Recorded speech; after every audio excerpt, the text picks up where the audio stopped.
Welcome back to Golden Hour Meadow. We're here at the other edge of the property. The last time we were over there at the end. This is the northern part of the property, and what we did here is what we call the path. It's sort of a path through the wild vegetation. It's gonna look gorgeous in a few months, but for now it's really just starting. We planted a lot of hostas here, and you can see they're starting to come out.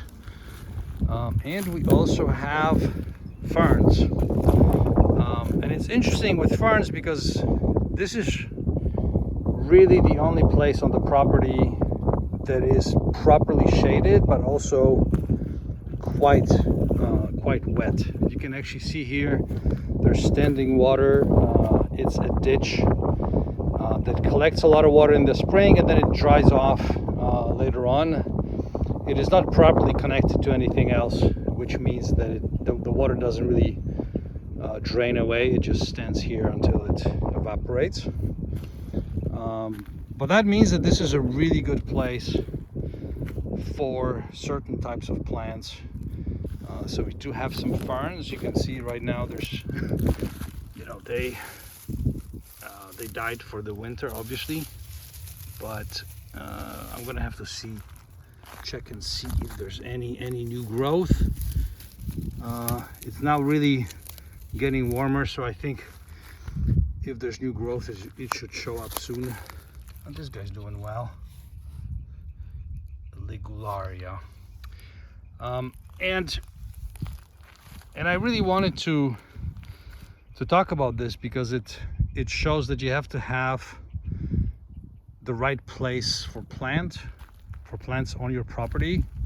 If you plant a rose in the shade, it's never really going to do very well. And the same with plants that like shade or that like slightly more wet conditions. If you plant them in a place where it's very sunny and it's very dry, they're just not going to do well. And ferns are a perfect example of that.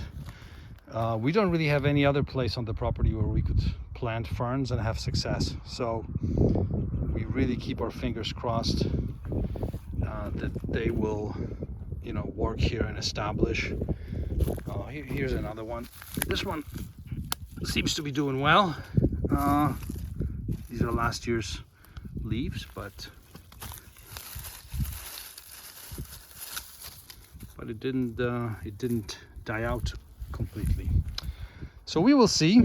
And this is a very wild kind of path. You can see there's a bunch of trees here that fell during the winter. We have in this line of trees, there's a lot of trees that are dead because the line of trees is really on a sort of, people have been putting stones here. So this is really just a pile of stones along the edge of the field.